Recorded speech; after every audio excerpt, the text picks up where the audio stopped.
Hey, my beautiful ass, special ass, magical ass goddesses. It's your girl Kayla back with another video. And as promised, via TikTok, I am going to do kind of like a little mini intro video into what healing is like. Because a lot of people think it's a lot more complicated or involves all these extra intricacies that it doesn't really involve. The only thing you really need to heal is yourself, and to be honest with yourself, okay? Because there have been many a times on my healing journey where I've tried to lie about the source of certain things and where they come from, lie about why I feel the way I feel about certain situations. Like, there was just a lot that I tried to lie to myself about, and in the long term, it only prolongs your healing journey. So what is healing in a nutshell? Healing is basically just figuring out traits or aspects of yourself, and why you engage in those certain behaviors. For example, my name is Kayla and I am a reformed people pleaser, right? When I tell you, like, I don't care what I had to do. Like, I don't want no smoke. I ain't trying to have no problems. Like, even if it came at my expense, I would put the happiness of others over the happiness of myself.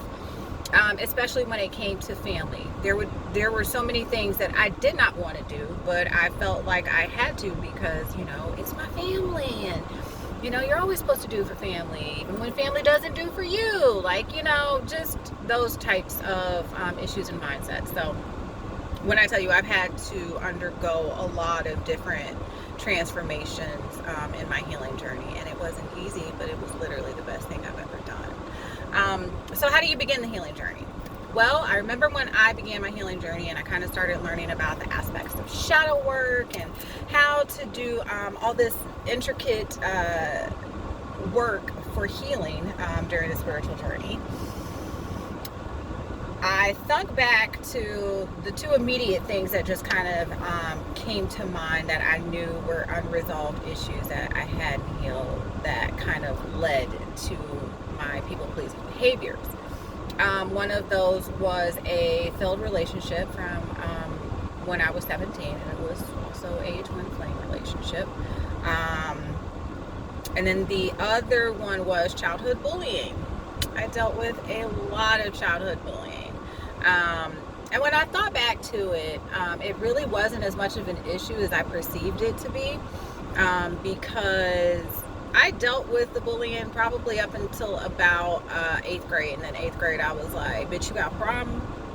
Address it then. Like, even from a young state, there were certain aspects of my goddesshood that I kind of started walking into early. But it only worked for some people and not for others. If you were very close, near, and dear to my heart, more than likely I had a very hard time telling you what I thought about how you treated me, what I accepted in your treatment of me. So yeah, I there was definitely a line that I eventually learned to put up, but it came after a lot of heartbreak. It came after a lot of pain. It came after a lot of unmet expectations that I have for myself and for others. And so yeah, I kind of just started that journey of realizing that the only person that I really needed to please was my own goddamn self.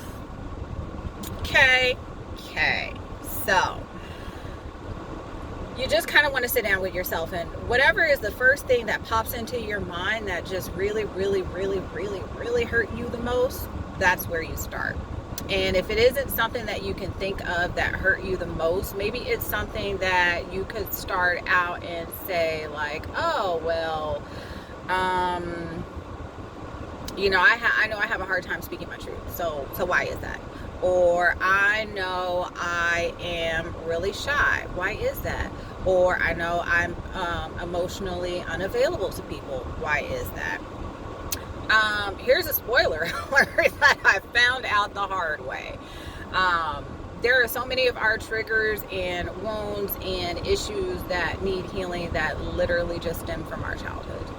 And I don't think very many people realize how much childhood trauma plays a part in the mistake, or not the mistakes, but yeah, most of the time they are mistakes, but in the decisions and choices that we make as adults. I tried to deny my childhood trauma for so long. Like, I just kept saying, oh, I'm good. There's no inner childhood work I need to do. I'm good, you know. My mother grew up, well, not my mother. I grew up in a single parent household. My mother had, that's kind of, like, when I tell y'all, your girl been through some shit, okay? Like, been through it. I have 3 siblings that I grew up with, but later found out later on in life, after my mother's death, that I had 3 other siblings that I was aware of. So yeah, that's a whole story. I promise y'all, one day I'm gonna do the video and break down, so you understand why I say the shit that I say and how I know I'm on my shit and I'm talking about my shit, because I've lived the shit. Okay. Anywho, yeah, so most of your issues will stem from childhood traumas, whether it be abandonment issues from your parents or not feeling like you got enough love from your parents, you know, especially goddesses.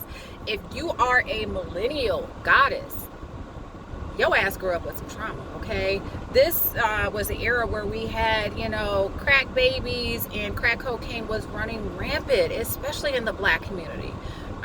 So, you know, if you're a Black woman who is a millennial, yeah, don't try to skirt past those inner childhood wounds, because I guarantee you they run much deeper than you would ever even imagine. So, in my denial of, like, no, I'm good, I don't have any childhood trauma, because even though my mother was a single parent, and I myself am now a single parent, like, it wasn't until I became a single parent where I was just like, I ain't mad at you for shit you did, any decisions you made. Like, I completely 1,000% wholeheartedly get it now. Like, I'm gonna shut the fuck up and have several seats, because I understand why, you know, single parents make some of the decisions that they make, the mindsets that they get in sometimes. Like, it just made sense to me. And so for the longest I was just like, well, I don't have any childhood wounds, you know, I'm good on that. Like, I get it, it's fine. And then one day, tarot reader called my ass out. She was like, no, bitch, you're suppressing. There's some shit there. And once I kind of started digging deep enough, I realized, and, you know, this is a good amount of time into my journey. You know, I had managed to acknowledge and heal so many other things in my life, but this one, it was just one of those ones that just lay dormant right beneath the surface, right? And you're gonna find that during your journey, that, you know, you thought that you had something that was completely healed, and there may not be another aspect of it that needs healing until, like, weeks, months, years later down the line. It happens, it's normal, it's fine. But yeah, you just kind of have to take what you can, work on what you can, and whatever you do when it comes to healing, sometimes certain situations can bring you back in that same energy and those same feelings that you had when you experienced them. My biggest bit of advice to you: journal. Find a way to get all of that out, right? Because healing is a very personal thing. You cannot assign your healing to someone else, right? So what you don't want to become in the process of healing is an energy vampire, right? You don't want to go and take and place all of your burdens and troubles on somebody else, so then you feel relieved, but then they're just like, why did you just emotionally dump all your shit on me, right? And then at the end of the day, nothing gets healed. You just got it all off of your chest. You didn't heal anything. You just talked about it, right? So one, try to personalize your healing. Your healing is that. Your healing, no one else's. You can't put that responsibility into their hands. In order to release some of those pent-up feelings, one of my favorite things to do is journal. I love to journal. I just kind of write it all out. And the beautiful thing about journaling is that you don't have to take anybody's feelings into consideration. You don't have to filter yourself if you don't want to. Like, you're just completely free to be and express exactly how you feel. So you can do that. Another one of my favorite things to do is cry. Especially last year, man. With all the eclipses that we had, like, I was a fucking emotional wreck. Like, I was all over the place. I mean, all over the place. So yeah, even just sometimes crying it out is really good. Another one of my favorite things to do for healing is music. Oh, music is just, it is my creme de la creme when it comes for healing next to journaling. Sometimes I'll journal and listen to music at the same time, you know. Take what works for you and use it. It doesn't have to be in any particular order. It doesn't have to look a certain way. It just do you, boo boo. Seriously, just do you. Do what you need to do in order to heal. But yeah, when it comes to music, man, can I tell y'all, like, and I know so many of you will understand what I'm saying when I say this, that Janine Aiko is a fucking goat. Can we agree with that? Like, I heal to Janae Aiko all day. I love her so much. Yes. There's been so much of her music played in my house. Ain't even funny. So yeah, I will use music to heal. Some of my favorite songs to listen to, like when I'm just down and out. I don't know why, but it's like I listen to these songs and I might put that bitch on repeat for like an hour. But after I've blasted it from the mountaintops and sang my little heart out, I feel so much better. It does wonders. So yeah, like just off the top of my head, a couple of songs that I really love listening to when I'm just feeling down in the dumps. Mary J. Blige, My Life, man. You know, if you're a millennial, you get that. I don't even have to explain it. But yeah, Mary J. Blige, My Life.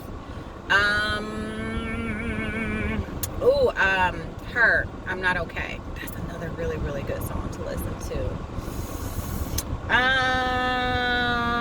Yeah, I can't really think of too many more off of the top of my head right now, but if I think of a few more, I'll leave them down in the comment section below so that you guys can, you know, see if some of it works for you. But yeah, when you're healing, you know, you basically just take things that have hurt you in the past, figure out why they've hurt you, figure out where they come from, and how you can heal those aspects of you, especially when it comes to certain people. One of the biggest things you have to know in your healing journey, especially if you are hurt, wounded, traumatized by the actions of someone else towards you. And the one thing that you have to remember is that what people do to you is never a reflection of you. It's usually reflections of unhealed versions of them. So you know, the only thing that you can do is work on your healing. You can't ask yourself, well, why did so-and-so do this to me? It's just like, okay, yeah, so-and-so did this to me, but what am I going to do about it? How do I respond from here? And how do I honor myself enough to make sure that this never happens again?